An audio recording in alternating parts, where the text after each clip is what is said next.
Monster Hunter has always been close to my heart, with each title bringing us a bunch of content and challenges, but sometimes these challenges can be tough, and so hunters require builds to help take them on. So I'm Darcblade, bringing you some of the best builds for Monster Hunter Wilds. In this episode, we're going to be looking at a build referred to as the Adrenaline Rush Bow build. Now if you find these builds helpful or enjoy these videos, please consider leaving a like as well as subscribing to the channel, as it helps more than I can express, not only in terms of the YouTube algorithm, but also my own mental health. Now builds, sometimes referred to as mix sets, are combinations of different armor pieces and decorations, which in turn grant us various skills to aid us in our hunts. When it comes to the bow, a lot of its builds focus around damage dealing abilities as well as stamina management skills. It is also able to make use of elements quite effectively thanks to its fast attacks. It's normally able to forego defensive skills thanks to the discerning dodge evasion ability that the weapon has built into its moveset, and the fact that you're normally attacking opponents at range. This Adrenaline Rush build combines all of these elements and definitely leans into utilizing the discerning dodge if you want to get maximum damage out of this build. So for the Adrenaline Rush bow build, you'll need the following. First of all, you'll need the Numinous Crown Beta, the Regios Mel Beta, the Regios Vambraces Beta, Gore Coil Beta, and the Gore Greaves Beta. When it comes to your charm, now we do have access to obviously melding our charms and getting random talismans, but for the purpose of these videos, I will be showing these builds off as if you're using talismans that you can craft rather than relying on RNG and luck. And so I've gone for a counter-attack charm free. As for your mantle, this is down to personal preference.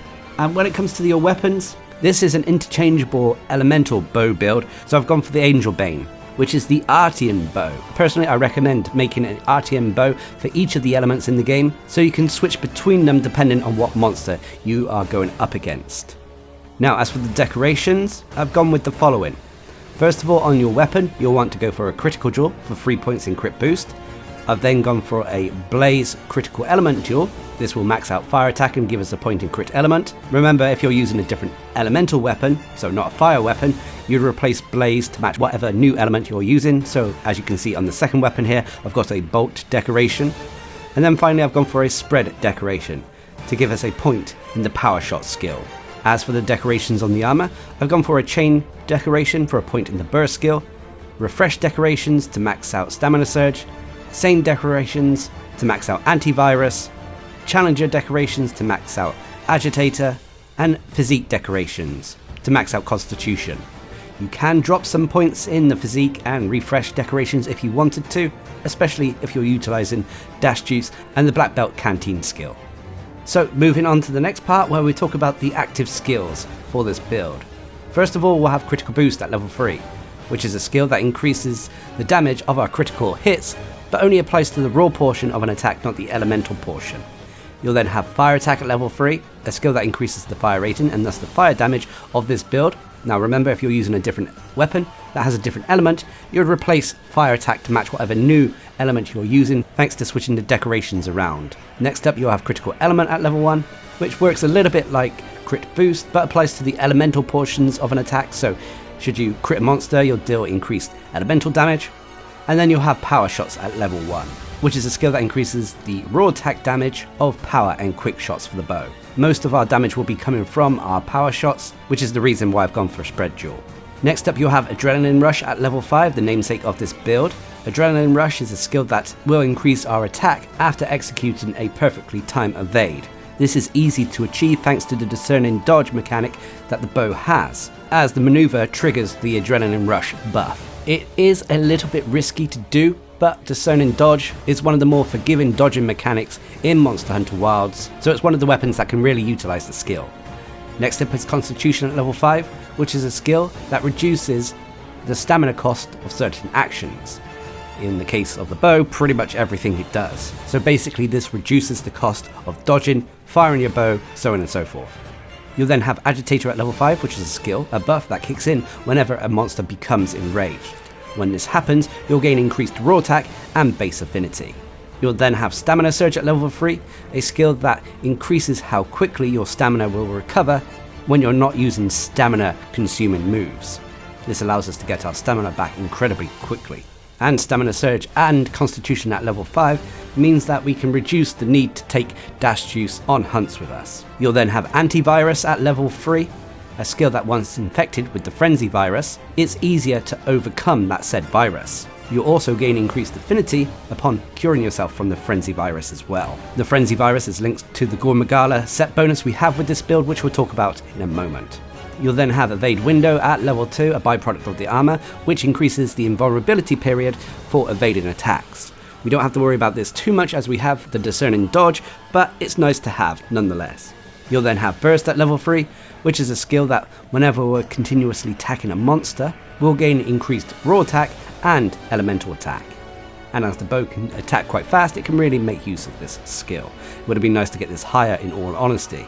Next up is Recovery Speed at level 1, a byproduct of the armor we're wearing. This basically increases how quickly we'll naturally heal red health on our health bar. But when it comes to the bow, most of the time, should you take a hit, you'll want to heal manually afterwards anyway, as the weapon is quite fragile.